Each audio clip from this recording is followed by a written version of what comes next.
crazy times, the world just needs a hero to help cut through all the noise. Well, now you have two.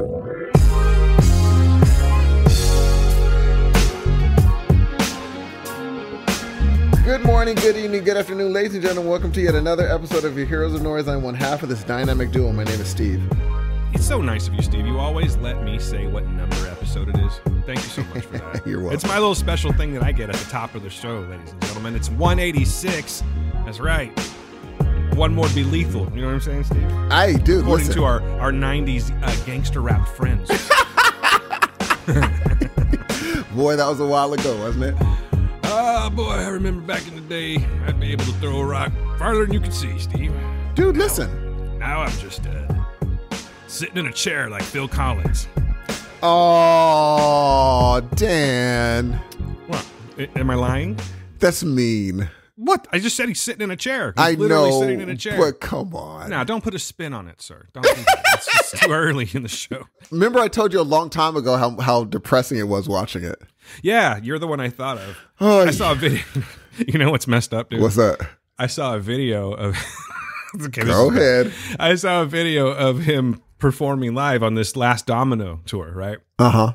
And he's in the chair, and he's singing I Can't Dance. That ain't right, bro. That's not cool. You know they put that up on purpose.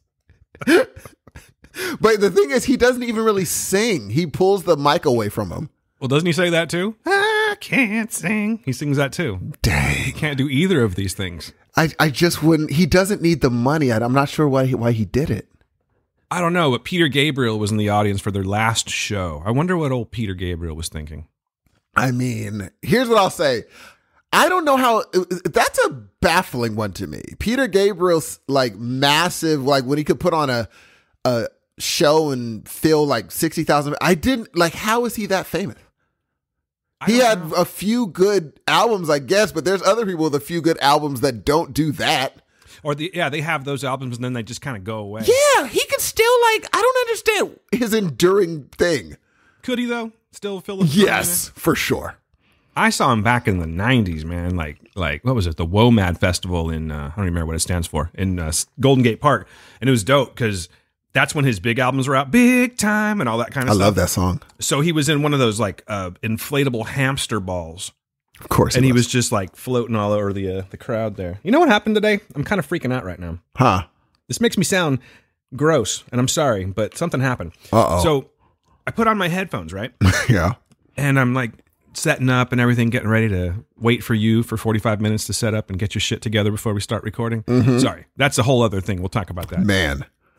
But anyway, so I'm there and I'm just kind of like concentrating on what I'm doing, and I feel like a in my left can. And I fucking open it up, dude, and I'm like, what is that? And all of a sudden a little moth flies out of my headphone. I know, you're like, whoa. Well, here's the deal. I said flies out. I'm not sure it did. That's the thing, because I was like, it kind of freaked me out a little bit. So I did a swipe, and I mean, it's not like they're all dirty or anything, but I'm not sure if it flew away or retreated back into the can. So now that I'm sitting here, I'm totally conscious of my left ear, and I'm thinking that this thing's going to crawl into my fucking ear and take over like Chekhov in Star Trek 3. I mean, I'm right pretty sure there. it dipped out, G. I hope it was a moth. I think it was a moth. We don't have a lot of bugs in the house or anything. I don't know how this dude decided to take up, residence in my left can. But that it's is scary, dude. It's kind of a nightmare of mine, actually, to have a bug crawl into my ear. I know roaches do that sometimes, but oh fuck! What if? I mean, I don't think we have roaches, but what if it was like a little baby roach, dude? Dude. Oh, I'm freaking out now. Because you hear it. I know they said that you hear it like biting on your, like, in your head. And but then you go to a doctor, they get it right out. Oh, dude. You can't deal with that. I'm just gonna tell myself that it's not that. I haven't seen any roaches around here. We have an exterminator. I think I'm saying this more for the people listening than me, because I know what I do. You know what I'm saying? I don't want to think. Of course. Got one of them houses. There's eggs upon eggs on the wall. The funny thing is, it reminds me of I think I told the water bottle story on the podcast. Which one? Unless I've just told everyone except you guys. It's very possible, Steve. I don't know what's going to come out of your mouth next. I think we both have the same Hydro Flask, right? And so I had my Hydro Flask in my, I was like looking all over for it, dude, because I knew I had nice ice cold water in that piece. Oh, and it's good when it's all cold. Oh, it's so good. So I found it in my trunk and I was like, oh, finally I got it. And I started drinking it and I felt something slurp through the mouthpiece. No. And I was like, what the heck is that? And so I started spitting it out and it was a huge pincher bug. Fuck. That's a nightmare for me. I hate those pincher bugs, dude. They don't pinch though. If we get bugs in the house, and it's very rare, that's what'll usually show up. Be like, what's going on? You're sitting in the office, if you know what I'm saying. Yeah. And all of a sudden, it's like, hey, I'm going to walk by your toes. You motherfucking bug. They don't even bother me. They do not bother me. What do they do? Why do they exist? They're there for something. If you took them all away, something would, the numbers would be out of control, I'm pretty sure. Of the thing that they're trying to protect us from? Yes. They're not really. They're just predatory, and that's what they eat. But yeah, they're protecting us from who knows what. Maybe it's the next pandemic. I mean, here's what I will say. Every time, like when I do see a little bug in the house, I get pretty mad at my spiders in the garage. I'm like, what the hell are you guys doing, man? How did this get past you guys?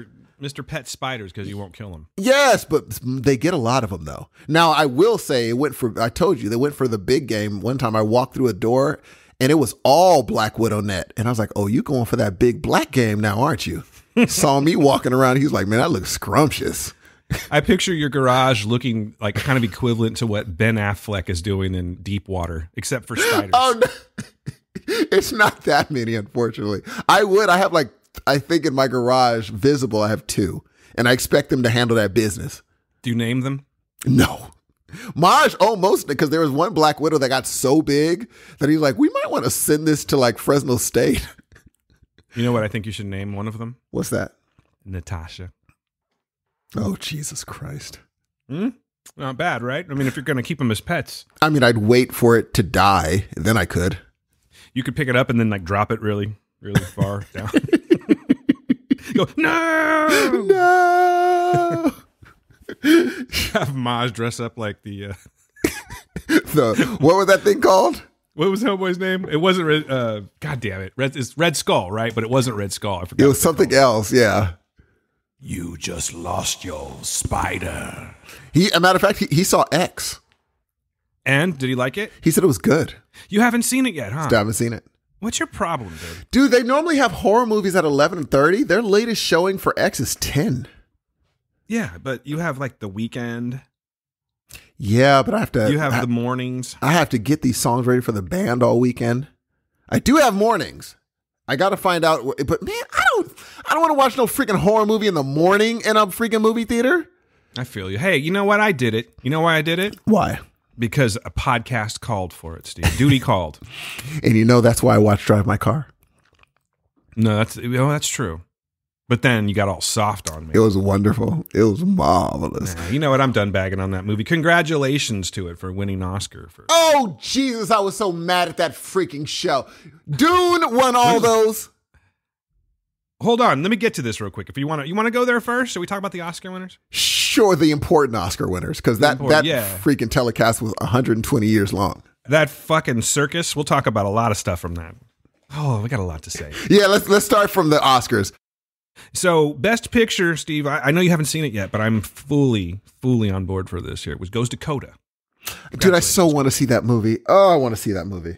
If you wanted to see that movie, Steve, I think you would have already seen it. That's not true. You know what's funny? I was going to get Apple TV because they used to have, they already discontinued it. They used to have a yearly membership where you could do it for like $50 and not have to deal with the monthly thing, but they discontinued it. So you have to do the monthly. So Best Actor. Well, let's skip that one for a sec.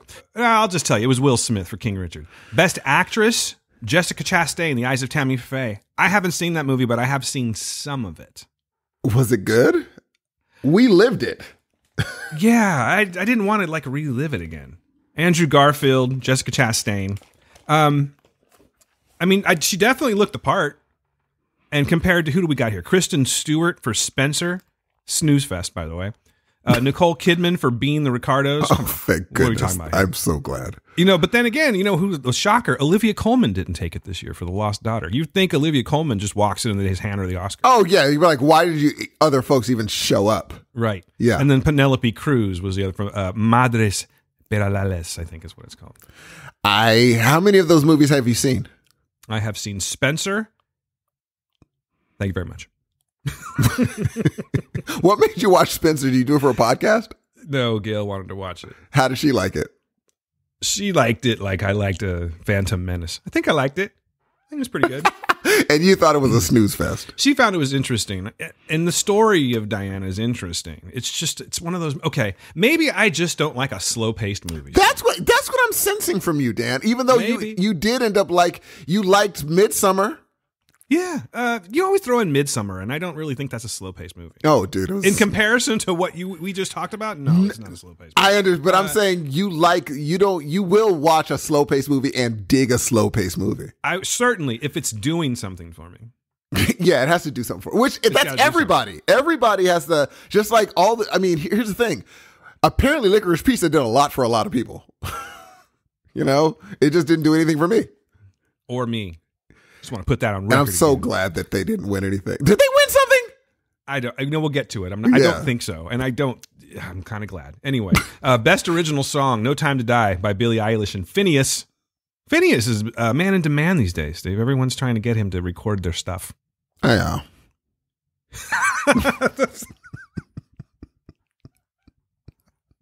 You know what though? I have a feeling that you're saying that on a, for lack of a better word, uneducated opinion. No, I'm educated now. Yeah, you've been paying attention to Phineas? I had to, because I couldn't. My thing is, I was like, there was a video on YouTube about how he creates his music. Yeah. I was like, well, let me listen to some of his music. He's not, let me tell you something. He's talented. Yeah, I know. There it is. That's why, yes, he's a talented young man. He can. Hater. You're a hater, Steve. I'm saying he's talented. Whole fucking armchair expert over here. I'm saying he's talented. Yeah. I mean, I don't. You know what? Why am I defending Phineas? I don't give a shit. I mean, 3 6 Mafia won a freaking Academy Award. It's what it is, and it's not going to be the days where Purple Rain was. No, those days are over, man. We're not going to get soundtracks like that. Best animated feature goes to Encanto. Oh, I heard that was so good. It's good, but let's calm down a little bit. You know what I'm saying? Dude, I've heard it was like amazing. It's great. It's there it goes. Now it's great. No, actually great. Now he's pulling it back again. It's great. I'm serious. It's an enjoyable movie. I'll say that. Yeah, it's enjoyable. All right, so best director. This is interesting because it's not only interesting because I haven't seen the movie, but I've heard a lot of people go, ugh, which is The Power of the Dog. Jane Campion, best director for Power of the Dog. And I think that's one of those movies that would just infuriate me if I watched it now. I tried 10 minutes of it. Yeah, you told me that. I've heard a few people actually say that they've tried just a few minutes of it and they didn't see it. I got to finish it, yes. For whatever reason, at least Paul Thomas Anderson didn't win, And Campion just needs to write her acceptance speeches because she always ends up saying some dumb crap. Did you watch the did you? You didn't watch the I watched the acceptance speech. Oh, okay. All right. And I was like, why she has to just, like, she told Kevin Costner something like, well, that was a lot. I was like, what? I think she just, and then the last time she did that Venus insert, I'm like, what? Like, just right. Maybe that's why she hasn't, done it. Yeah, I'm going to leave it alone. Okay. All right. Leaving lots alone today. International feature film, I already talked about it, but your movie, your movie Drive My Car. International feature film. Boom. Winner of the Oscar. Congratulations, boring ass movie. Okay, what else? We got Best Supporting Actress. Ariana DeBose for West Side Story. I Want to Live in America. Did you watch it yet? No. I have it. Well, if you have Disney Plus, everyone has it.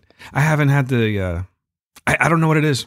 It's not going, Dan, watch me. So I'm going to listen to other things, I guess. That's my thing. I'm glad that she won, though. I'm very glad she won. Hey, I like musicals. I just don't know if I really want to get down with that just yet. Yes. Other fish to fry. Best Supporting Actor. Again, Steve, you would really probably agree with this so much if you saw it. But Troy, is it Kotzer, I believe? Kotzer for Coda. Beautiful speech, too. Didn't see it. Huh.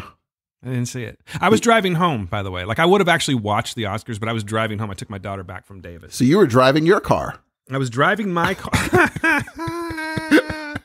That's right. I was driving my car. And I was talking to my mom on the way home when I get this. I see you call through, and I'm like, I'll get back to him because I didn't know what was about to happen or what just happened. Yes, but I had a feeling you were going to talk to me about something else that happened, and I'm like, I got a lot to say, so I'll just wait and I'll call him. Okay. So I didn't. Anyway, I didn't see the Oscars yet, and honestly, it's just I don't know. This is going to be enough for me because I just think that all these people that I'm reading off right now really didn't get a chance to shine, and I'll just say that. So, best documentary feature, Steve, Summer of Soul, and I agree with that 100%. Oh no, but it was coming though. We knew. But it. What are your thoughts of Let It Be not being it? Excuse me, not Let It Be. Get Back. Was Get Back in the time frame? I believe it was in December. I mean, dude, let me tell you something. I just have a feeling they were just putting things out just to rival Summer of Soul.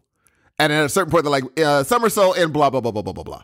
Like, no one's gonna, it was almost a given. Summer of Soul's taking that award. Even though Questlove was like, yeah, I don't know, man. I'm not counting until I get up on that stage, I'm not even thinking about, but I mean, I would have liked Get Back on that. No. I'm glad Get Back wasn't in this. I'm really glad. Cause that's just, I want Summer of Soul to win. Best original screenplay goes to Belfast, which I have not seen. I can't believe they won. Well, you know what? Don't Look Up didn't win. Licorice Pizza didn't win. The only one that I haven't seen here is The Worst Person in the World. Gosh, I want to see that movie. I don't even know what that one's about. Oh, I want to see that movie. Kenneth Branagh knows how to make a movie that people will want to have an Oscar for. Do we give a shit about the original score? You know, Hans Zimmer, your favorite movie, Doan. Dude, I don't understand how... You're having a day. This is one of those things where it's just like, come on, man. But I am glad. A lot of the winners, I was really, even though I hadn't seen the movies, I was happy that they won. I was like, you know what? That's good. But then, like, it seems like the Oscars just drag on, man. They do. They drag just on forever, which is why I don't really watch them. I mean, here's what I will say. At least something happened that at least something broke the monotony of all these... Everyone's going to watch the Oscars next year. Yeah. Because it's going to be like WrestleMania or some shit like that. Yeah, I mean, hey, you know, like I said, Will Smith just wanted to drop a little something to break the monotony. The monotony being Chris Rock's jaw.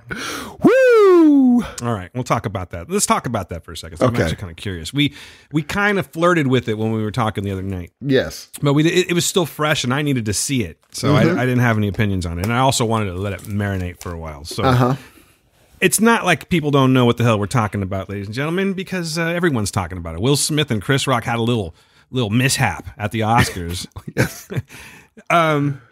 You know, I was going to play this through Share, but because our Riverside's being an asshole today, I'm going to play it this way. Let's just go down here. Here we go. Okay. Let's go down with what happened. Go through it, rather. You know who's got the hardest job tonight? Javier Bardem and his wife are both nominated. Now, if she loses, he can't win. He is praying that Will That was a Smith good one. wins. Like, please, Lord. He's got Will's attention. Jada, I love you. G.I. Jane 2, can't wait to see it. All right? Now he's laughing. I'm nothing joke. Right. He is smiling. Nothing joke. Okay, now let's talk about this because people have mentioned, I really wish that we had the same visual, but of course you could pull it up if you want to, and you've probably watched it 100 times. So what I see right here is him laughing with the joke, and not in a way where it's like, oh, I'm embarrassed, but I'm going to go ahead and smile this one off. I find him genuinely laughing at this joke because it goes on for a while. You know, like a fake laugh, you're going to put your lines down a little bit quicker, your smile lines. You know what I mean? I have a feeling that it was like it's just like when you're a seat filler, they tell you to do all these laughs. They're like, all right, everybody in the beginning, laugh like you heard something really funny, and the whole crowd has to laugh. All right, yeah, I think this was a pre-recorded. Oh, yeah, it was a pre-recorded. Like, hey, laugh like everything's funny. Laugh like, yeah, I think. And it was you can actually speak. You can speak on that because you've sat in these seats. Yeah, it was. I think it was a pre-record. So they do that. They just go, okay, everybody smile, and they take some. Wow. Okay, I did not know that. And they'll say, hey, stand up and give it a standing ovation as if somebody really, really important just walked on stage. Wow. Yeah. Okay. Just pulling the veil back from the Oscars. And I know. Okay. All right. Let's see what else happens here. That was a nice one. Okay. So I was talking over it really quickly, but I'm sure y'all know. But just in case you've been living under a rock, Chris Rock looked over at Jada Pinkett Smith, and who is now bald. We'll talk about that. And he says, G.I. Jane coming soon or something like that. He makes a G.I. Jane joke, but it's very innocent, I think. Let's see what happens. Here. Uh-oh, Richard. Here comes Will. And smack. Oh, wow. Now, I will say, when you asked me the other night if that's fake, I wasn't sure because I had to look and see. You know how like in wrestling when they're going to smack somebody and they'll stomp their foot? So I'm thinking, is this a bit? That's what I'm thinking right now. Maybe this is a bit. That's what I'm thinking. That's what I was thinking. You know, because we've got Bel Air out. It's a little bit of a rougher Will Smith in this, you know? A little more street. This is more of a you saw my blinker Will Smith. But here's the thing. Doesn't Chris Rock have something he's promoting right now? Oh, yeah, a tour. With Kevin Hart. So I'm thinking to myself, maybe they're just going to do a little bit here. Absolutely. So that way they draw some attention to the show, okay? What else? Here we go. Wow. Then this happens. Will Smith just smacked the shit out of me. Keep my wife's name out your fucking mouth. Wow, dude. Lupita's like, uh-oh. It was a G.I. Jane joke. Keep my wife's name out your fucking mouth. I'm going to, okay? All right. That's pretty much it for now. And actually, you know what? Let me give this to Chris real quick.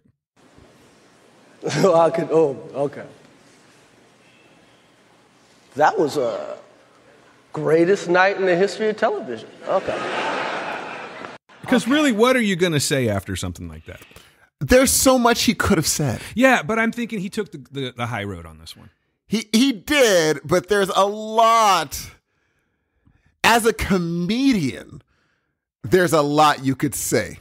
Well, he just got the shit slapped out of him too, though. By Will Smith. By Will Smith, but okay. Steve, what are your thoughts on this? I think, there's two amazing sides. Number one, it's always good to see somebody stick up for their woman. It's always good to see somebody willing to go that far for your woman. Now, that being said. That hits home, by the way. I'll just let you know that. Absolutely. Now, that being, at least he didn't have a homeboy that would be like, start tossing hand grenades on stage.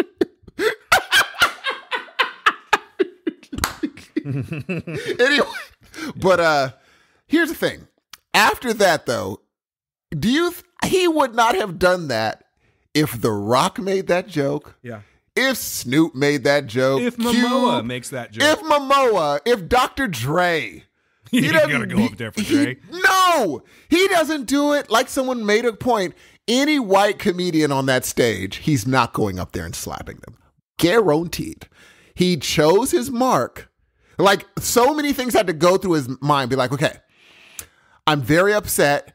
And a million things went through his mind. Even if he's like, I didn't think about that. In the background, it did. Be like, oh, you can totally get away with this. And Chris Rock ain't going to do nothing too. Because also they've had a relationship for 30 years. They've also had some jabs back and forth. Yeah.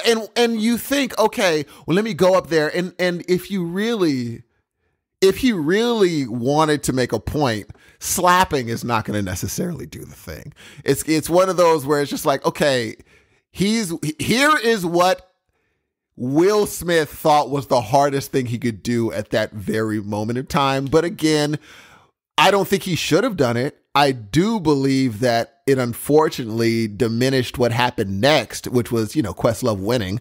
It overshadowed that win, which is huge. Then it overshadowed his win. If I may, it overshadowed everyone's win. Everyone's win. It made it about you and your wife. Yes. That's what you made. Here's the thing.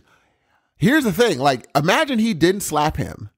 And then during the speech, he's just like, he really makes a very pointed jab at, what his wife's going through and how it's just distasteful for Chris to do that. Now it makes all the headlines. Now, exactly. And he would have done it in a classy way. I guess you can call it classy if you're going to go up on stage and defend your, you know what I'm saying? I agree with you that you are compelled to defend your spouse. I get that. so much. There's You no fucking question. Don't understand how much I get that. No question. And but at the same time, there's a time and a place. Absolutely. You know what I mean? And so yes, I think maybe for the most effect, it probably would have been the best to do what you just described. Go up there, take the high road, and just put little Chris Rock in his place right in front of everybody and make him feel like shit. On the other side, I know that it's been out in the media and whatnot, but I'll be honest, I just found out about it. I did not know that Jada Pinkett Smith had alopecia. So who's to say that Chris Rock did? I'm not saying it's right. I'm not saying, but I do know that that is part of the protocol of going to these award shows, sitting in the front row during a monologue and, hey, Will Smith's here tonight, blah, blah, blah. There's a joke about, you know what I'm saying? I get that. But who's to say that Chris Rock even knew about that? I don't think he would have done that. I've seen Chris Rock enough to know that he's not gonna like down punch. No, he's not Ricky Gervais. Yeah, exactly. So, there's all these different factors going on here, but I think the fact of the matter is that there's a concerning thing to me that's going on with this right now. First of all, I think that Will Smith should have been fucking ejected from the awards. Now, a matter of there's a conversation on whether or not, he should have gotten his Oscar. To me, that's kind of irrelevant. If you earned that, fuck it, go for it. But they're talking about maybe stripping him of it, whatever. I don't know. But I think he should have been ejected. And it makes me wonder now why that didn't happen. Is it because it was Will Smith? Absolutely. Celebrities are different. That was a prime example of the Hollywood elite right there. Yeah, you can get away with anything. You're giving anyone the opportunity to walk up on stage and just commit a straight up violent act, an assault. Yeah. And then the motherfucker goes back down and celebrates the rest of the night to the point where there are pictures of him and Jada just laughing it up and dancing at an after party. Everyone consoled him. And then Denzel comes up to him. Yes. And it tells him, hey, what do you say? When you're on your top, that's when the devil comes for you or something like that. Bradley Cooper went up to him. Somebody else went up to him during the commercial. There's video of that. And I'm just like, who went up to Chris Rock? You okay, man? I'm wondering, do people not like him? I don't know. But it really, really bothered me because, and you know what? Honestly, a lot bothers me about this. The whole meme culture that's going on right now that's making light of this shit. I get it.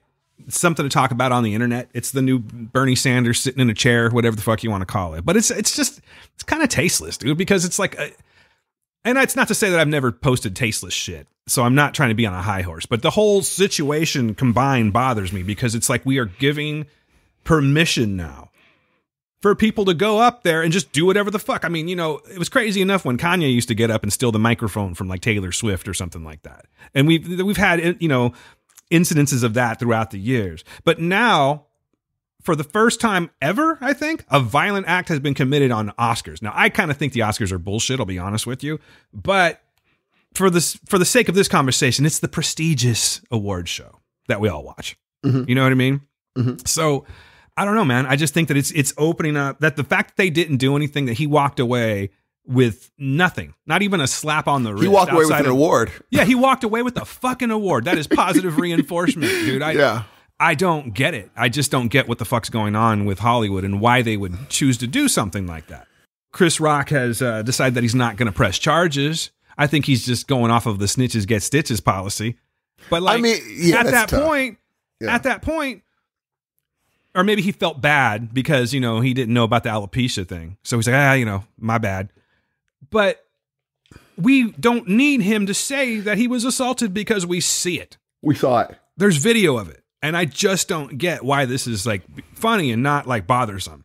You know what I mean? And I'm not like, I don't have a stick up my ass or anything about this. But for some reason, when I had a chance to chew on this, it kind of pissed me off. Because at first, and I think this is coming from having to, I had an opportunity in the past to defend my wife. I never really talked about this on the show, but another podcast came at my wife for some bullshit, mentioned her and me by name, and went off about it while people that I somewhat respected allowed that to happen. Mm-hmm. You know what I mean? Yes. And so believe me when I say that I kind of understand where Will came from a little bit, although I don't agree with the way he did anything that night.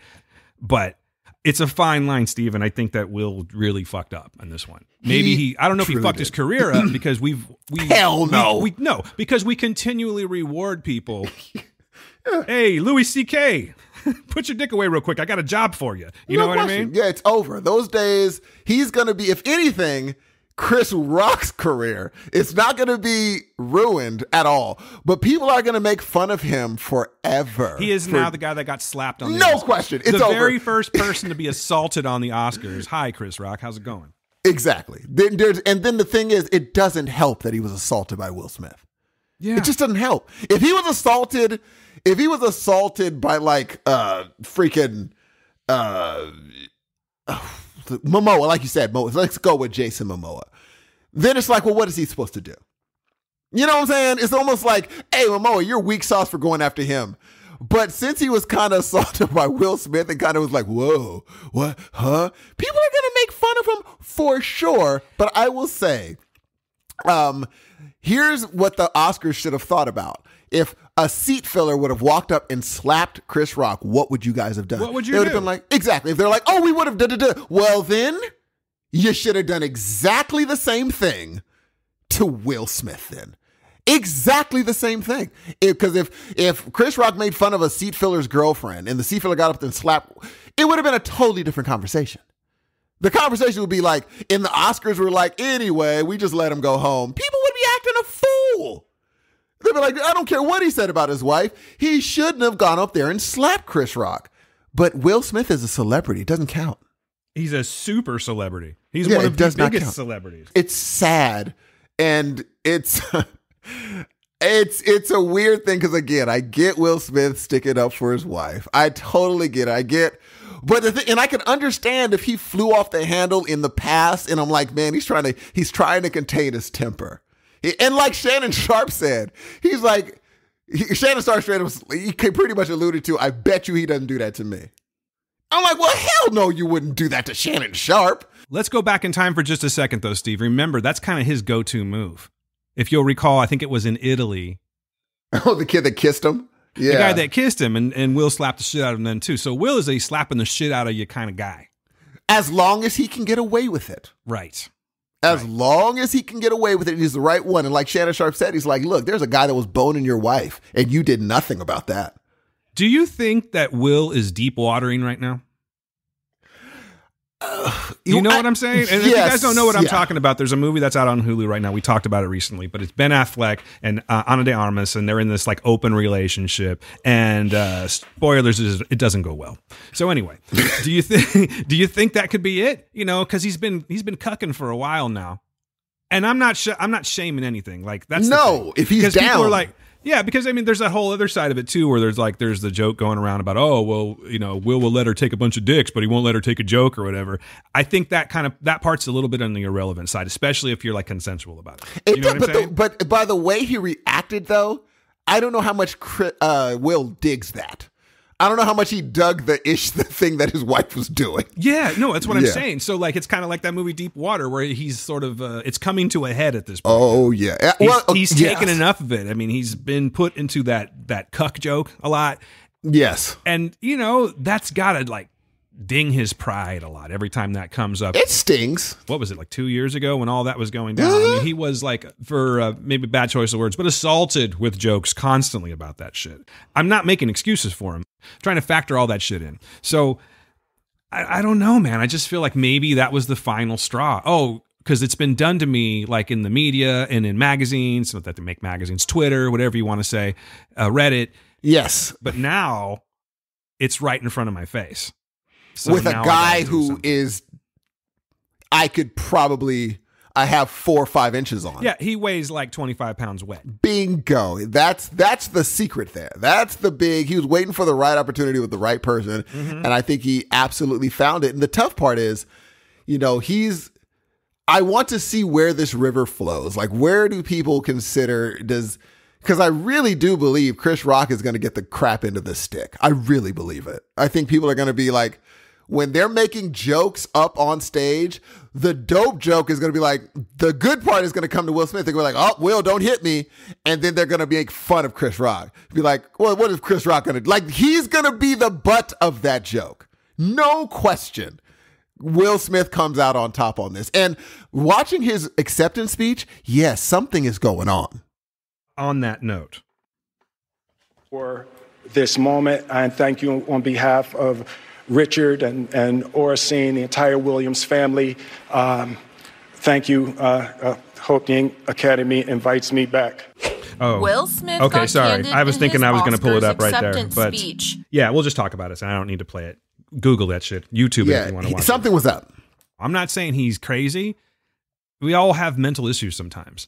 Mental illness sucks. And it could be anything. What could be eating him up like that, you know? So it's like, there's just so much going on with this situation right now because you've never seen Will Smith act like this before. Never. At least in public, on television and whatnot, you know? So maybe people that know him have a completely different story on the guy. Oh no, he really kind of is that whole West Philadelphia shit. But like, because he's crying, dude. So what's the crying about? Is it the fact that he's embarrassed himself? And I think he's just emotional. Like I've never slapped somebody and then cried from the, like when he's saying keep my wife's name out your mouth, he was like, his voice was shaking. Like he was almost emotional there. So it's like, okay, I don't know what he's going through, right? I don't know because Jada seemed totally like, whatever. Like, whatever. You know what I'm saying? And maybe he's trying to, I don't know what's going through his brain, but I know one thing, that the only thing that makes it all the way like, I don't know if I buy any of this jazz where people are like, well, you know, you can only push a man too far. No, it was Chris Rock. If he would have done that to anyone else, then I would be like, oh, he was just at a breaking point. He chose his mark carefully. There's no way he does that to anybody else except Kevin Hart. Maybe. I don't know. It just depends who your circle is. I know Chris Rock doesn't have that circle, but I mean, you don't do that to a bigger comedian. You just don't. He chose his mark. Let me try this one more time. Was a fierce defender of his family. All right, let me pause real quick. This is just me, Steve. Call me crazy.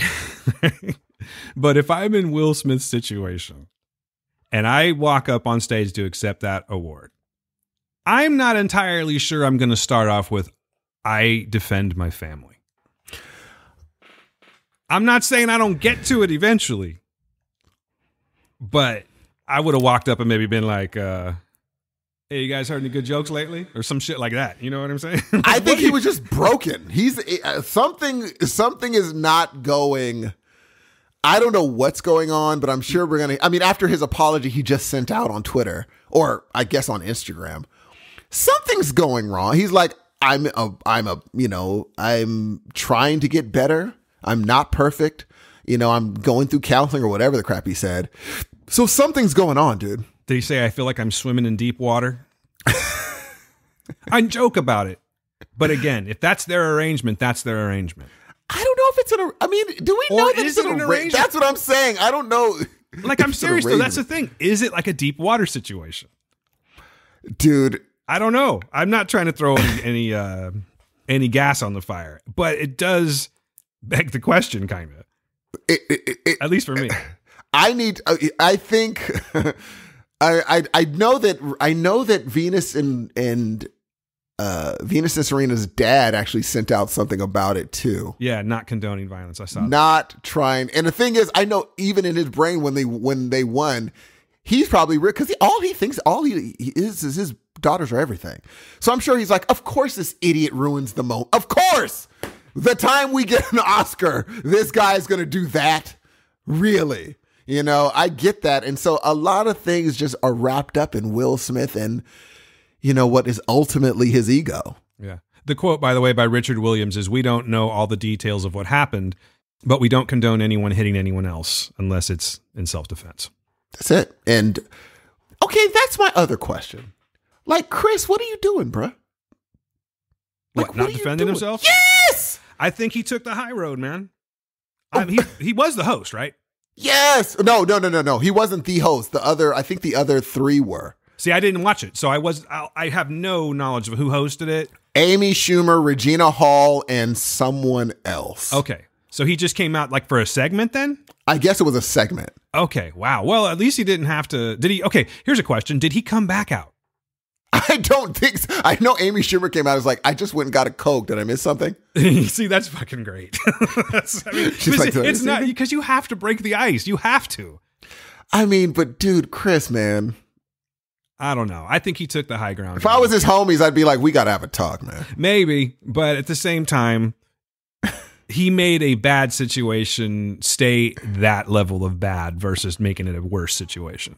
You know what I'm saying? And here's my opinion on that, dude. I mean, just what, a couple of years ago, they were talking about, and again, what's the quote? But, you know, it was when Jada was talking about how, like, there's not enough, oh God, what was the quote, Steve? Not enough black people in the Oscars or something like that, right? Yes. Oh, yes. So right after that is, okay, here's another thing. And I'm being serious about this because the Academy essentially is just a bunch of white men, right? White old men. Yes. Do you think they're sitting in their little console room watching this shit going, okay, what the fuck do we just do? Because if we send someone in to take him out, that is going to not make us look good because of what they said before. You know what I'm saying? Like, I really think that might play something into it, but it's still... It's just someone like, should have went, yes, we do. We go in there and we fucking take him out. Well, no, I know that they're just like, it's unfortunate because they're just like, man, a brother up there hitting another brother in front of all these white folks. Lord have mercy. And it's just like in the Dave Chappelle show, on the Chappelle show, there was like, we should have never given these niggas money. And I was like, yeah, they're probably thinking that exact thing. And it sucks, man. But, you know, going back and forth with Kevin, I didn't think it was real. And he was convincing me, I think it's real. And we're just going back and forth like, this is going to be a bad look. This is going to be a bad look, regardless of how it goes. That's why I'm like, since it's going to be a bad look, Chris, man, if it's going to be a bad look already, don't just get slapped, man. What did you think Will Smith was coming up there to do? Talk to you? I think it just happened so fast. He was just like, because you even hear me, he's like, oh, like he didn't know. Dude, that's a problem. I mean, I would say, you know what? I think it's a disconnect from, he's been rich for so long now. Yeah. That's a disconnect from the realities. Like if anybody else, you put somebody up on stage and you make a joke about a person's wife and they start walking on stage, you're on guard. You're like, oh, is this dude? And you're thinking he probably won't, but I'm ready if he does. Chris was just totally shocked by what he's like. Whoa, oh my God. I'm like, oh, this just showed. Here's one more thing we can throw into this here about why it may have happened that way. And this is not me. Like I actually heard, because Howard Stern was talking about this for like an hour and a half yesterday. And this one of his callers called in. So I didn't know if there was anything factual about this. So I wanted to check while you were talking. Does the name Will Packer mean anything to you? Yes. Okay, so producer Will Packer makes Oscars history by employing an all-black production team. The guy that called in is one of his longtime callers, a guy that calls himself King of All Blacks. And he was mentioning that. He was saying that could have been a reason why it went down that way, because they just didn't know what to do, basically. I guess what I'm trying to say is it's like they just, oh, fuck, like they froze up. What are we supposed to do right now? Like, what is this? Because here's the thing. I will give them a break saying, the last thing you would imagine happening is Will Smith walking on stage and slapping Chris Rock. Exactly, because that's what I'm getting at. And it's like, it should have been a night of celebration. We have an all-black production team. Like it's, you know, you wanted black at the Oscars, here we are. And then Will loses his shit. And it's like, do they just go, where's the security though? Exactly, where is the security? And here's the thing. Did they ever need it before? No. Probably it's going to be there next year, I guarantee it. Oh, it's going to be, here's the thing. And also, Will, do you think, like in your brain, what do you think this has set up every comedian to do from here on? Or every heckler to do to a comedian from here on out? Oh, exactly. Because like, I know for someone like think of, I can't think of any like me, I mean like D.L. Hughley, even though he doesn't do it anymore. Jeselnik, you know, Anthony Jeselnik or Ricky Gervais. Guess who they're talking about off the jump? Your wife. Oh, you're just talking about having fodder for the comedians. Dude, it has just set up because they're going to come out. Now that you've given a no-go zone, you've given every comedian the first thing they're going to talk about because it's a no-go. Well, then I'm going. And not only they're going to talk about it, they're not going to be as nice as Chris Rock was. They're going all the way because they know you're not going to do anything. And Chris is going on tour, though. Like his ticket sales, go figure, have like skyrocketed, right? Because everyone wants to know what he's going to say. Does he say anything? He has to. If he doesn't say something, then he's not defending himself and he's going to come off looking weak. If he does say something, then he's opening up the wound again. Exactly. And it's like, of course, now you're saying something. Why didn't you say something on stage then? I mean, dude, I don't know. What would you do? Seriously, like take away ego, take away any kind all of bravado ego and away. shit. Take Yes. it all away. And I'm asking you, Steve Hudson, you're up on stage. Yes. Will Smith, a guy that Yes. you maybe not idolize, but you I've definitely known respect. for 30 years. I'm and you Chris Rock. respect his body of work. Yes. And I've known him for 30 years like Chris Rock has. And you know what? Maybe this is incorrect of saying because, the Hollywood, the Hollywood elite, they tend to chill, know each other Yes. a lot better. But so maybe there is a different side that the public doesn't see. But let's just say for this that, he's known as an all-around good guy. So here comes Will Smith up on stage. I'm thinking to myself, hey, this dude's just going to come up and riff with me. Yes, I think that's absolutely. what's going to happen. A, Yes. because he was smiling. And B, because he just walked up so quickly. He didn't look like, he didn't rush him. Nothing. He just walked No. up, not even aggressively, really. He just took some strides and went up there and smack. Yes. So what would Steve Hudson do? You get slapped on stage. I don't know if I'm not challenging your. No. I think the immediate reaction, just a human nature, is to hit back. That's the immediate human nature. You get hit, pop, pop. You immediately hit back. But you're on live television. That goes out the window. I think you go into your base model. Because if you get hit, because you don't know if another one's coming. You're not assuming that that's just one hit coming. Yeah. You're thinking, oh crap, is he attacking me? So you're going to swing back. That is most people's. But the thing is, again, we have to understand that this person has been rich for so long. They have not even had to think about safety for a long time. I mean, reflexive, and he lost that reflex. If he ever had, I don't think Chris Rock ever was. That's what I was going to say. Reflexively, is that something that Chris Rock would? Might not. Is that be. even in his DNA to do something like that? I don't think so, and it's sad because he's going to be penalized for not handling it. Because here's what I will say: 90% of people. Being real, 90% of if they were like, I would have socked Will Smith. I'm like, okay, let's say this. Would you have gotten on stage in front of all those people and told jokes? Off the jump, he's braver because he did that. And he's been doing that thing that isn't that like one of the number one fears of people is public speaking? He's been doing that for a long time. So off the jump, you got to give him credit. So he's not a total whatever. He's just not a fighting dude. And unfortunately, you've just given the toxic masculinity a big wave of let's make fun of this dude that truthfully it's not in, like you said, it might not be in his DNA to do that. Yeah. Can you hate a dude that's not in his DNA to do? Normally he walks around with security. Because I don't fucking condone violence. Yes. Don't get me wrong. There's been times, again, when that whole shit happened to me, I wanted to kill a motherfucker. Yeah. But it doesn't mean I'm going to go do it. It's such a, and it's like I said, the next 5 months, and I'm almost guaranteeing Chris Rock gets the crap end of the stick, dude. Yeah, I wouldn't be surprised, dude. It's an ugly place. And then everyone's going to make fun of every time. How long is this slapping meme going to be around? Where every time Chris Rock says something, they're going to show that. Yeah. But getting back to what I was saying about him being on tour, though, that's a hairy situation because it's like he really should say something on this. But I guess what I'm trying to say is hit before everyone else hits you. You have to. And maybe that's a bad choice of words for what we're talking about here, but I'm talking about protecting yourself. No, it's totally true. He needs to come out and be like, that mug, if he makes the man, that mug hurt, then everyone's laughing with you. Exactly. Now we're all but if he doesn't address it at all, or if he just does the whole, I can't believe he did that, and then he slapped me, but no, now you're just explaining what happened. We saw what happened. You know what I'm saying? Now, but if you're just like, man, that mug hurt. That dude got a strong hand. You're like, now we're all like, ha, ha, ha. Okay, we're all in on the joke. I just don't think that's where Chris is going. His ego, dude, imagine you didn't just get slapped in front of 1 billion people. You got to understand that 1 billion people includes your kids, your ex-wife, your ex-wives, your ex-girlfriends. They all can be like, ha ha ha. Yeah. You're imagining what people that don't like you are watching and saying about you now. Plus, he can't even open the internet. He can't even open the internet Like, you can't. You cannot. Don't even no. fuck with Twitter right now. And look, let me tell you something.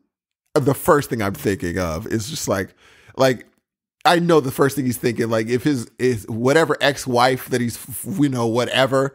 Oh, you he's like that, didn't you? He's like ha for sure, and it sucks because you've now gotten hit in front of so many people, and how demeaning does that feel? Would you rather be hit in front of a bunch of people or like fall down a shit ton of stairs? Stairs. Game. That's no problem. No problem.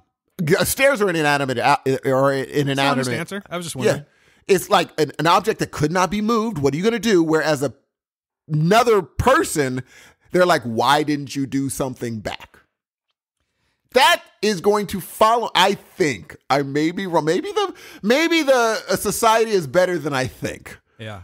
I think it follows him, and it is going to be a thing with him for the rest of his life. I mean, what a shame for Will Smith too. You know what I mean? Like, and I'm not saying I feel sorry for him in the least. I'm saying what a shame to work towards something your entire career and get it and actually deserve it.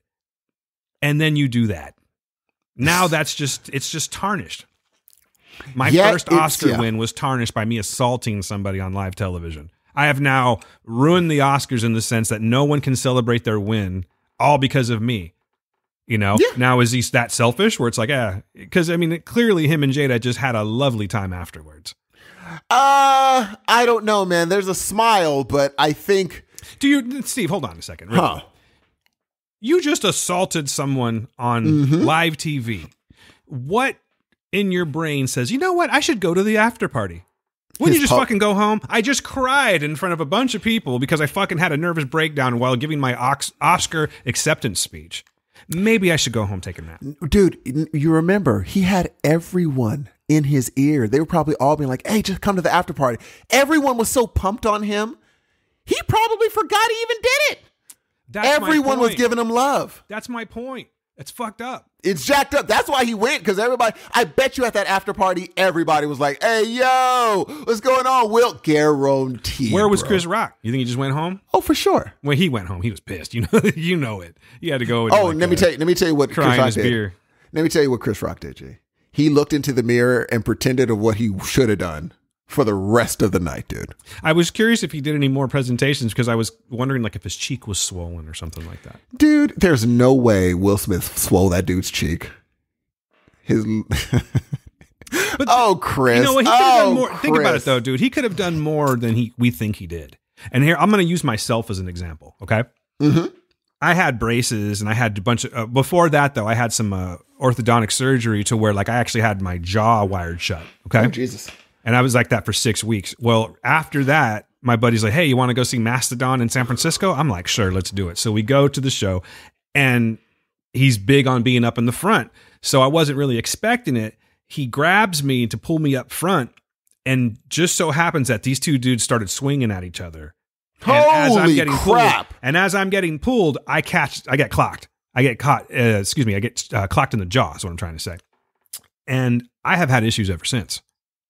So who's to say? I mean, think about it. He wasn't ready for that. He slack jawed. You're Will right. Smith fucking hits him. Now he's got TMJ problems for the rest And he's of his life. big. And Will Smith is not a small fella. No, he's not. He looks way bigger for some reason these days. Yeah, he's a bigger dude. Now he's not. Remember, and here's the funny part. There was a time where, Schwarzenegger and Stallone weren't the norm. Yeah. We could say that, later on throughout the 90s, Will Smith wasn't a small guy in our brains. Now we see The Rock and Momoa again. We're like, okay, Will Smith isn't. But for a normal person, Will Smith is not a small guy. No. How tall is that cat? 6'2". Okay, that's tall enough. It's a good size, and he's not. Chris Rock is definitely in the 5s. 5'8", 5'9".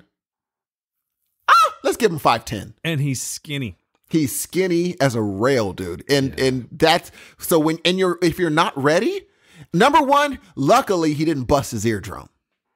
Or did he? We don't know anything yet. I'm hoping he didn't, but all these things, like I said, it's going to put a spotlight on society, on where we are with, because I mean, I get for some people when they're just like, it feels good to see somebody protect a woman, specifically a black woman, up on stage. I'm like, okay, I get that, but my issue is I don't think he would have done it to somebody else. If he would have done that in front of anybody, if I had the sense he would have done that no matter who was up on stage, well, then we're talking about a different situation. No, we've already said he would not have slapped No freaking way. And people that are like, yes, he would have. No, he wouldn't have. Come on. Bruh. What are we talking about? Even bullies know their limitations. No question. Not saying he's a bully, but you know what I'm saying. Even if someone can't fight, like The Rock doesn't need to fight well. No, he just needs to connect. That's it. He just has to connect. And also, he's fought fake for so long that if he did a real rock bottom on you, even if it was like, this is the best I can do, you're going to get hurt because he's wrestled for so long. So my thing is, man, ultimately, I see all the sides talking right now, all the sides saying this, all the sides saying that. And I'm going to ask you this. If my girl got clowned by Chris Rock, I walk up and slap Chris Rock, do I get the same pass that Will Smith did? And if not, something is wrong then. You have to at least admit, well, then something's... Hell no, I don't walk away with a complimentary cake even, let alone an Oscar. And what was it, like a $148,000 gift bag or some crazy shit like that? Come on, Dan, that's insane. And it's all the time. Yeah. Maybe I could be wrong on my number, but it's up there. Oh, make no mistake. I remember it was like a small little nothing party. And they're like, yeah, we all walked with iPads. And it was a nothing party. So who knows what they got in their gift bags? The whole thing leaves a bad taste in my mouth, dude. I mean, I'm not normally one to like, you know me. I don't speak on everything, but this is so topical. But it just makes me wonder what happens next. What gates have this opened? What's going to happen at the Grammys? What's going to happen you know what I'm saying? What's going to happen when a comedian says something that the audience member doesn't like? Because that's how we are as Americans. We just fucking go, oh, it's okay to do it. Let's do it in fucking, in herds. Everyone's going to do it. So I really think that this is something that they need to address. And then the other question I ask you, I already know the answer to it, but I want to know what you think. You're in charge of the Oscars. Do you ban Will Smith from the Oscars? Now that's an interesting question. He made a public thing. Sorry, go ahead. No, I'm saying he's made a public apology. There's nothing more. I would say, have you talked to Chris? And if he's like, yes, I would say I wouldn't ban him. There's nothing more he can do. In a perfect world, that's exactly what you do. You apologize to the person you hit and you make a public apology. He's done both of those things now. And I'm like, well, in a perfect world, that's what I want. And so, no, I don't ban him. I'm much more careful. I would say, hey, you need to make this known that if it's not your time to be on stage and you cross this line as far as the first step, unless you're helping somebody up the stairs, you will have to leave the building. Done. I don't care if you're Tom Cruise. And that's another thing. Like, Will Smith was he was the nice Tom Cruise guy. Mm-hmm. Everyone thought, oh, he's just adorable. Because remember when Tom Cruise got that stuff squirted in his face during the interview? No. There was a thing, a kid did a prank on Tom Cruise on a red carpet where he asked him, he's like, can you speak closer than the mic? And there was a squirt thing in the mic and he squirted Tom Cruise in the face. I kind of love that. Cruise backed up. He's like, why would you do that? And his publicist is like, let's just keep it. He's like, no. He's like, why would you do that to me when I came up and I was so... He's like, I came up and was going to give you an interview. Why would you do that? And I'm like, that's how you do it. You're like, no, I'm not running away like you think I am. Why would you do that? You're like, oh, that's interesting. That's a different. And you kind of are laughing at first, but then it gets real. And you're like, well, now I can't laugh anymore. Now he's genuinely asking, why would you do that to me on the red carpet? Like, why would you do that? Yeah. What do you get from this? And I'm like, ultimately, obviously, a lot of it is his publicist. Like, Tom Cruise's publicist probably knows exactly how to, because remember, number one, we should not all be rooting for Will Smith. The dude is a Scientologist. Can we be real? Can we be real? That's true. That dude, that's crazy. Well, it's just as crazy as you're rooting for Tom fucking Cruise. But I'm saying we shouldn't be rooting for any of these guys. No. That's what brought it to mind. I'm like, these all are crazy people. And so let's just be real. When we get down to it, this is a millionaire slapping a millionaire one of which is in a cult. So I'm not going to be rooting for no daggone Will Smith. I don't care. In, man. What crazy world are we I living am not trying to trip on give him but I wouldn't ban him. But let's all, when y'all are like, I'm glad to see this. Hey, bruh, do you know what that church has done to people? And you're going to be rooting for this, man. You better, man, please listen, bruh. Listen, not a chance, man. Not a chance. So I would say I wouldn't ban him, but I would be that George Clooney gif, like looking over the bushes at that dude during the show. I'd be like, hey, keep an eye on that brother. Yeah. That dude. Because I'm going to tell you right now, you know who I would get for the next Oscars? Who's that? Like someone like D.L. Hughley. Someone who does crowd work and clowns everybody and be like, you are going to get ripped to shreds. And guess what you're going to do? Sit there and take it so that you guys remember what comedy is. Because remember the roasts? Yes. And they just sat there and took it. And they went way harder. Oh, yeah. Than The this. roasts are way harder. I mean, they're way harder. Roasts are soul crushing. Soul crushing. And you just have to deal with it and just be like, okay. The only reason that this person is destroying me like this right now is because, number one, I invited him to do so, knowing what he knows about me, and I invited this. But number two, I just have to understand that this used to be a comedic thing. And so, yeah, man, I'm not buying. You already know I'm not on Will Smith's side. Scientology, man, what are we doing? Like, what are we talking about right now? Well, and also, until you go and beat up August, shut up. That should have been the first cat you showed up on. It should have been the first dude. He boned your wife, G. And you did nothing. Bro, listen. Well, again, though, that's the thing. I'm not saying I'm condoning it or it's what I would do. But if it is consensual, let's just say it is, that's their business. That's their business. You know, and that's the other thing, too. It's like, oh, you know, again, kind of going back to the Will side of things, I'm trying to rationalize this, and I don't think there is any rationale to it. But, you know, it's like all of these things are going on. Yes, I let my wife fuck other people and everything. But because it's this arrangement, we still respect and love each other. It's still there in this weird way that a lot of people can't seem to get their minds around. Yeah. But to them, it's perfectly normal, you know? Yeah. So I don't know. I think we probably talked a lot about that. Yeah, we got it. We got the gist about that. So, but here's one last question. Yes. Next year, Will Smith's in the front row again, right? Yes. Do they mention it? They better. They will, right? They have to. I want the comedian to destroy Will Smith next year. Who's D.L. Hughley? Oh, that's your choice? I would not. Okay, you know what? It would either have to be, because I know people are chomping at the bit. It's either going to be someone like that, or they're going to beg Ricky to do it, or they're going to go real soft and get Billy Crystal. They might go real soft. I kind of want to see Ricky Gervais do it, even though I'm not a true fan of him. I think I want to see. He would go. He will. Here's the problem. He would go so overboard that I'd be like, at a certain point, I'd be like, "Hey, Will, you're gonna kind of have to. you kind of have to get up there." But no, Ricky Gervais is gonna go overboard, and Will Smith ain't gonna do a freaking thing. Or, you know what? He's not coming next year. You think? Will Smith ain't coming next year. We'll see. Not Maybe he'll be busy. He'll be busy filming that movie. Yeah. I mean, yeah. But there is a thing before we leave I wanted to talk about. Oh, I really want to talk about one thing. Oh, do you? Well, I mean, it's important to me. It's important. Okay, I think we're talking about the same thing. Yeah, go ahead. Okay, go ahead. Then you go. So this was not a good weekend for me, actually. Friday night, I was walking around Target with my daughter, and she was looking for makeup, which just bores me to no end. So I took my phone out. It's around 8:00 in the evening, and I see what is some of the worst news that I could honestly see that is not related to me. And it is that, again, this is something that everyone knows about right now, but the Foo Fighters drummer Taylor Hawkins died at the age of 50 while on tour in Colombia.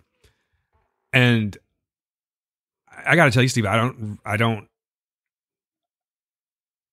don't know exactly why I feel the way I do, but this has hit me harder than any celebrity death, period. Like Prince, I took it hard, but I'll be honest in the sense that, you know, I say this sometimes and I always have to defend or say, oh, you know, I did it for a certain reason. No, I'm just going to be honest with you. And I don't really know why. I've been trying to think about that this entire time. I don't know why I reacted this way, but I was pretty much silent after that. You know, my daughter and I were like dazed because she's a Foo Fighters fan as well. And we drove home. And when I got there, I just kept thinking about it. And, you know, this guy was beloved. I mean, like everyone loves Taylor Hawkins. You know, he was an all around good guy. With the only times he ever did anything that was like a mark on his reputation was to himself. He had a drug problem, you know, and so I just kept thinking about all this stuff, and I started thinking about his family, and that he's got these 3 little kids, and then I started thinking about his relationship with Dave Grohl, and how when I've seen the band, and I've always said it on this show that they are the best live band I've ever seen. Period. I like other bands better, but live they are the top notch thing, and it really has a lot to do with the chemistry between Taylor Hawkins and Dave Grohl. Like it really is the Dave and Taylor show when you see this. Yes. And it made me so fucking sad that I'll never see that again. You know, like it's one of my favorite things in the world to go and watch them play. Yeah. And to release whatever you want to call it. I mean, I've lost my voice going to these shows. Like I literally, and it's my own dumb fault, can't sing anymore, like karaoke and shit like that, because I blasted out my voice singing fucking White Limo, if you know that song. But when I got home, I was sitting there and we were just kind of talking. Everyone, it was later, it was like 9:30, and we were all sitting around, and I had to excuse myself, dude. And I went into, and I'm sitting right where I was then, and I just fucking let it out, dude. I cried like a fucking baby. It was the craziest thing. It made me so sad. And I've never had that before. Like I was really bummed out and sad when Prince died, and a few others, but I never had this.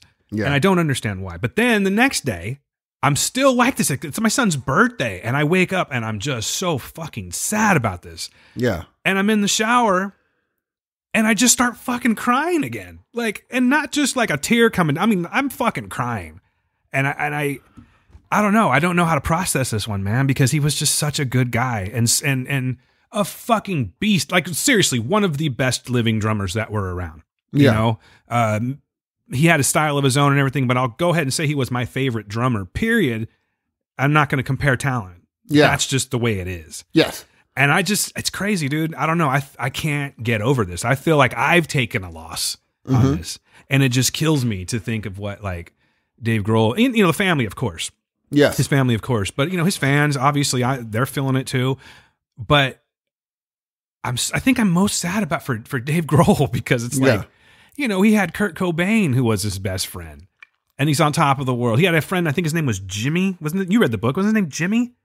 That died. I forgot his name. Yeah. But he had a childhood best friend that passed away. And now his fucking, like this, the Dave Grohl Taylor Hawkins story is a love story. It's a bromance. It's whatever you want to call it. It's a brotherhood. And it was just so apparent every time you saw them on TV together and interviews. I mean, like, you know, that joke about find a person that looks at you the way that Taylor Hawkins looks at Dave Grohl. Whatever. Oh yeah, for sure. That's what it was. Yeah. You know, in real life. And it's just so fucking sad to me, dude. Like, honestly, I almost turned on the mic that night just to get my feelings out. Cause I'm like, what am I feeling right now? You know what I mean? I know it's like mourning, but why is it this strong? And to this day, I don't know what it is, but I am absolutely fucking devastated by this. I just don't know what happens next.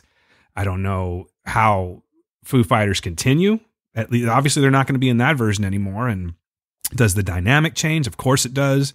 Does Dave Grohl decide to wrap up the Foo Fighters and just do something else? There's just so many open-ended questions that they don't need to be answered just yet. Yeah. You know, but I mean, that's my take on it. I'm absolutely devastated by this. It's such a sad story and such a loss to the music world. And it really, even though, you know, people have their demons, it really couldn't have happened to a better person.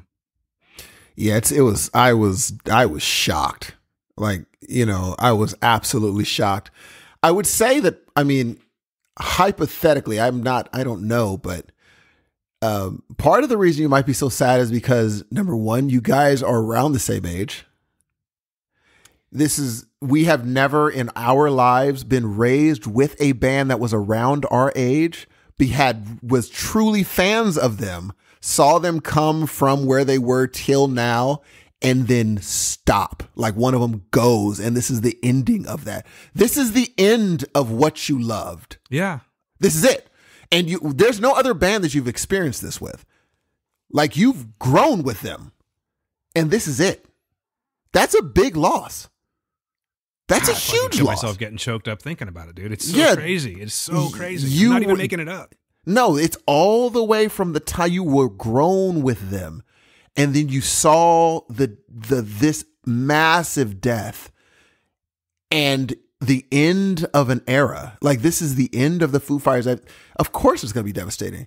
I don't think I have not experienced that yet, because everyone that I loved were so much older than I was. I didn't have a band that was my age, and then I grew with them. Yeah. And then it's over. Like, everyone that's in your age group that loved them like that is feeling the same way. Like, this is a family friend that's gone. We've gone to 1 million concerts, and it's never happening again. That is devastating. All you have are memories. So why is that? It's not a shocker that you're so devastated by this, because they didn't just represent concerts you went to. Attached to those concerts are memories. Attached to those concerts are things that you did that day of the concert. Attached to those concerts are things that happened when you were listening to that music. Like, there's 1 million things that are attached to the memories of the Foo Fighters that you have. Yeah. And it's not just the Foo Fighters. It's that version of the Foo Fighters. A Foo Fighters that is now gone. I literally had a fucking tear come down my face right now. It's crazy. That is the truth. I just don't understand. Fuck. I don't know why. It's just crazy that it's bringing out. Like, I'm literally fucking crying right now, and I just don't understand why. I mean, I don't think it's. I know you just gave me a good example. No. That's not the full answer, though. No. Yeah, but it's. I guess I understand why, but it's like I just haven't experienced this, so it's a foreign feeling to me. Crying is not a foreign feeling to me. Crying for someone that I don't know is a foreign feeling to me, you know? Well, but you knew, like, that's a thing about artists. I think when you say, I don't really know them, be like, but you knew the most personal thing of them that they shared with you. It's just crazy. Their art. That's the most personal thing that they could share. They shared. So you feel like you knew them. Yeah. Because, and that's the sad part, man. Well, there's 1 million sad things about this. The terribly sad thing about this is, one of the many sad things about this is, again, Dave Grohl having lost 2 friends, but knowing that for everyone that's seen them, they'll never see them again. And for everyone that's never seen them, that time is gone. Yeah. My daughter is really, really feeling that right now, because she had to miss, because she had finals. I had a ticket for her. She had to miss the Foo Fighters last time they came through. And then the last time we saw them, she had something going on. She couldn't go then either. So it sucks for her. It sucks for a lot of people that have wanted to see that. And of course, I'm just glad that I got to. I'm sorry that I sound like a cheeseball by crying right now, but it is what it is, man. I'm going through something that I was wondering on Saturday as I'm sitting at this fucking desk in the shower and crying. I'm like, like I was saying, I was thinking about recording something to get my thoughts out, but I didn't think I could get through it. And this proves it, because we are now in Tuesday. It's been several days since his passing, and I can't get my shit together. I think it's also, in my opinion, I might be wrong. I think it may be even a little bit more than Taylor Hawkins. It may be connected to other things. Maybe there's a memory attached or something. I don't think so. I think it's just the story itself. It's just so fucking sad. And that, what I was going to say too, and again, this has, a grain of salt, because this is just what I feel. Yes. And I don't know if there's any, like, maybe it'll come out later, because there's going to be another book coming out at some point. So maybe we'll hear this story. And I have nothing to base this on other than my own personal experience. But if you'll recall, the day after, I think it was the day after that I saw Foo Fighters, we recorded. And I'd mentioned to you that something was off that night. Do you know what I mean? Like, they went. Oh, you did say that. Yeah, you did say that. They went through the show, and they did a great job. And anyone that had never seen them before wouldn't have noticed a thing. Yes. But to me, I was just like, something's off, man. I feel like they're kind of phoning it in. Even like they're you know, because I've seen them enough time to know that they're going to say some shit. We're going to play this all. We're going to play all night. You know, all that kind of shit. Yeah. And you know, that's Dave Grohl's thing. That's what he does. That's what's entertaining about him. But he's saying all those things. You know, Taylor gets out from behind the drum set, and he goes and he sings some Queen song, or he sings a Queen song, and Dave plays and everything like that. And so you have the whole Foo Fighter formula right in front of you. It's playing out nicely. And I just always wonder if anyone else thought this. I was just thinking something's just not right. And I kept looking at, and I can show you the video if you want. I'll do a screenshot of it. I kept thinking that night, like, man, he looks emaciated. I was talking about Taylor Hawkins. He just looks emaciated. I mean, he's not a big guy to begin with. He's lanky, tall. You know, he's got a beard hiding his face, and he's got like these big teeth. So he kind of looks like he's super skinny all the time. But that night, I was like, he just looks bad. Like he doesn't look well. You know what I mean? And then this is the part where I'm completely speculating. Is the following night they flew to New York, and they were going to do a night there, and then they were going to fly to Dubai, and they were going to play this after. Well, they're fucking Foo Fighters, but they were going to do this after concert for like this big race, whatever's in. I'm not a race car guy, so whatever the big race is in Dubai, they were going to go ahead and headline that show, and they never said who it was. They never spoke on it again, but they had to cancel that particular show because one of the quote unquote Foo Fighters family had to go to get rushed to the ER. So it kind of makes me wonder, and I don't really like throwing this stuff out there, but I know that our show's small enough to where it's not going to go everywhere. You know what I'm saying? Like, I'm not Howard Stern is what I'm getting at. But like, it just makes me wonder if, like, you know, they were well aware of his relapse and just trying to get him through the tour. Is that official? Well, that he relapsed? Yeah. Well, I'll just listen. I don't know if it's completely official yet, but they, you know, according to the Columbia police, their toxicological tests on his urine, I'm reading this right now, preliminarily found 10 psychoactive substances in medicine, including marijuana, opioids, tricyclic antidepressants, and benzodiazepines. That's not what a sober person keeps with them. And again, you know, I'm speculating. No, totally. And you know what the interesting thing is? As soon as you said what their schedule was, yeah. I mean, how do you even? It's so taxing. Like, it's so taxing. Having read that book, I even thought when I heard the news, I was like, maybe just the stress of the traveling, and it was so hard on him, and that wouldn't have surprised me if that just happened, or if it was just a natural situation. And it's like, no matter the cause, this amazing light bulb of talent is gone. And it's just like, and it was such I know the first thing I thought was obviously about his family and friends, and this is such a bad situation, but it was just like, you just never know. And go see your art. Don't wait to see the people that you value their talent and you value them. Just go see them and let them know. The dope thing I saw is everyone that said that they love Taylor Hawkins, like the you know, Ringo Starr and all these people, Questlove, they like, you know, with the pictures that you see, that they showed them that love and gave him his flowers while he was here. Yeah. Like, it wasn't just man, I wish I would have told him how dope he was. No, they were like, oh man, yeah, love that dude. Yeah, and I always told him. And he was so fucking talented that he played with so many different people and so many different styles of music. He even played on a Coheed and Cambria album. That's what I saw that. Yeah, it was No World for Tomorrow. They had actually lost again to drugs. They lost their bass player, they didn't die, and their current drummer, who's back now. And they had both taken off. They couldn't handle the tour anymore. They were both on opioids. And so there's they had this guy named Chris Penny that was playing drums for them. Mm-hmm. But he was with a band called Dillinger Escape Plan, and contractually he could not record on their album because they hadn't released him from the label yet. So I guess he pretty much wrote out what he wanted, but Taylor Hawkins was the guy that played that, and it is insanely good. It's so fucking good. But, he was an incredible musician. Yeah. Sounds like an incredible friend. Yeah. Incredible performer. And man, look, he's gonna be devastatingly missed. And my heart goes out to his family, friends, Dave Grohl, especially since it rests on his shoulders what happens now. Yeah.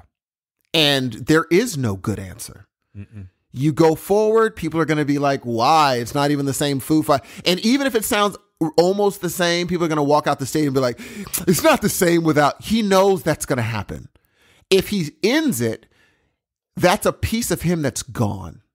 Like that means that the thing that he loves to do so much, it's over. So not only did he lose a friend, he also lost this thing that they built together. Yeah. And so it's like, there's no good, let alone just having lost, like his wife, his family, his friends, just having lost that amazing shining light.